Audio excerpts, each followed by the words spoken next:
Makanya kalau Anda ngaji ketemu guru yang ketat, berbahagia, itu tandanya Allah menginginkan Anda mengaji dengan benar. Baca ta'awudz bu, a'udzu dzu. A'udzu billah, la bukan la. Masya Allah, 1 jam a'udzu aja tuh. Kalau sudah seperti itu jangan adu ke suami bu. Papa ketat gurunya, yang lain aja. Tidak. Anda masih mending. Dulu saya ngaji, pertama kali talaqi, mau ngambil qiraat, datang ke salah satu syekh. Masih untung saya sampai ke Al-Baqarah. Ada teman baru Al-Fatihah. Bismillahirrahmanirrahim. Hasbuk ya bunyi. Cukup, pulang dulu ya, nanti kesini lagi. Anda jauh-jauh dari Bekasi ke Jogja, baca bismillah, suruh balik, besok kesini lagi, datang lagi nggak? Ternyata guru itu hanya melihat di mana kekurangan lisannya.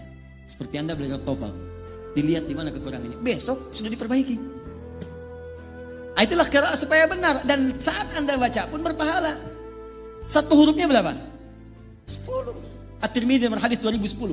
Man qara'a harfan min kitabillahi falahu asyru hasanat. Siapa yang baca 1 huruf dari kitab Allah dapat 10 kebaikan. Walam aqul alif lam mim harfun. Saya tidak katakan alif lam mim 1 huruf, tapi alif sehuruf, 2 lam sehuruf, mim sehuruf. Wa likulli harfin asyru hasanat. Setiap hurufnya 10 kebaikan. Jadi kalau Anda baca alif lam mim berapa huruf? Dapat berapa tuh? Anda hitung biasa 30. Ngitungnya jangan begini ya. Jangan begini ngitungnya. 1, 2, 3 itu hitungan manusia biasa. Menghitung pahala kebaikan. Lihat di hadis Muslim, Anda ke masjid saja, baru nyampe belum ngapa-ngapain, itu sudah dapat 25. Jarak 1 ke 2 500 tahun. 2 ke 3 500 tahun. Makanya kalau seharian Anda ngaji, rugi Anda kehilangan berapa lama pahala. Saya cuma ingin katakan begini, coba ingat dosanya berapa banyak. Ingat dosanya berapa. Maka cari amalan cerdas. Yang paling gampang nutup dosa yang ringan-ringan itu ya baca Quran. Dosa hari ini berapa ya Allah? 9 kali saya salah, kan dihitung 9. 1 huruf nun. Masih untung 1. Itu tukang hitung. Kalau belum lancar bahagia, 2 kali pahala lancar.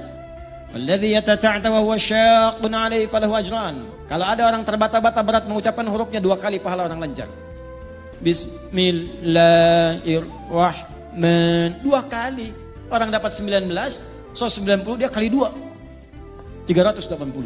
Insya Allah. Kalau gitu saya nggak lancar aja Ustaz ya Om. Cara berpikir yang salah, itu pahala diapresiasi karena kesungguhannya. Yang lancar merubah dirinya ditemani malaikat. Makanya kalau orang rajin baca Quran itu di samping ada malaikat. Bahasa hadisnya ma'asyafaratil kiramil bararah. Maksud kiramil bararah itu kalau Anda benar baca Qurannya, dijaga oleh malaikat kemuliaan menjaga Anda berbuat baik. Jadi kalau ahli Quran itu benar walaupun dia baru baca, itu akan merubah hidupnya, pasti baik. Jadi diarahkan oleh malaikat. Didampingi, kemanapun dia pergi didampingi. Makanya rajin baca Quran, qiraat. Ya, dulu ada gerakan 1 hari 1 juz, bagus. Baca itu. One day 1 juz, one day 2 juz. Baca. Nanti kalau Anda nggak percaya silakan baca dulu aja. Nih saya ajarkan gini ya, kalau mau ringan. Supaya nggak berat bacanya. Kita ambil Al-Baqarah 1 sampai 141. Al-Fatihah kita simpan karena sudah hafal insyaallah semua. Kalau mau gampang, susah melihat 141 ayat, bagi 5 waktu sholat. 141 bagi 5 berapa? 28. 28. Jadi setiap subuh 28, zuhur 28, asar 28, maghrib 28, isya 28. Bagi 2. 14. Sebelum subuh 14 ayat, setelah subuh 14 ayat. Sebelum zuhur 14, setelah zuhur 14. 14 ayat itu kan paling 5 menit Pak.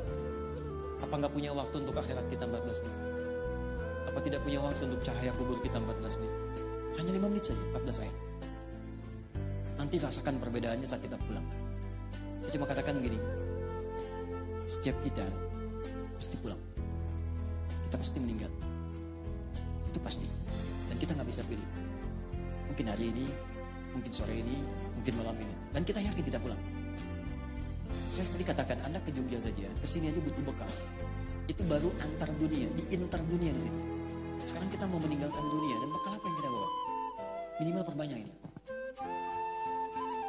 Sekarang anak-anak kecil sudah pada hafal malah Pak.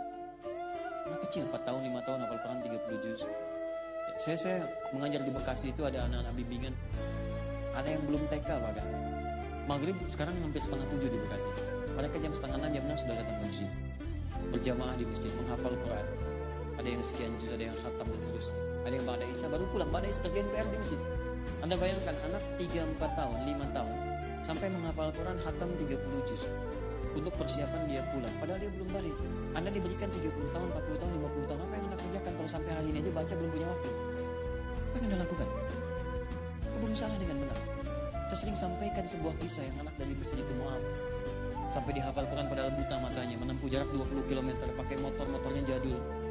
Di tengah jalan dia mengulang-ulang kembali, diantar bapaknya kemudian tak hafal, anaknya hafal. Padahal bapaknya melihat.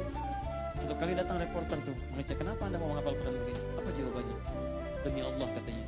Ini sebagai persiapan saya pulang menghadap Allah. Saat saya berjumpa sendirian dengan Allah, ayah tak menemani lagi, ibu nggak ada lagi. Saya akan berkata kepada Allah pada hari itu, ya Allah, saya sudah berusaha menghafal Quran dalam keadaan mata saya buta. Kalau bekal ini belum cukup mendapatkan ridhamu untuk ke surga, mohon kurangi hukuman saya di neraka dengan Quran yang telah saya hafalkan ini. Seorang anak buta menghafal Quran untuk membawa persiapan bertemu dengan Allah. Lantas apa persiapan kita untuk kembali? Kayak mulai dari sekarang, pasti akan ada perubahan termasuk pada hidup kita di dunia. Saya berani mengatakan ini karena saya telah memulainya untuk diri saya pribadi. Setidaknya semua yang dijanjikan 100% tidak ada yang luput sampai hari ini. Maka saya yakin kita semua bisa. Syarat membaca Quran bukan jadi ustaz. Cukup kita beriman pada Allah, maka orang beriman pasti akan bersentuhan dengan Al-Quran. Walladzina yu'minuna bima unzila ilaik. Apa yang diturunkan pada Nabi Muhammad? Al-Quran.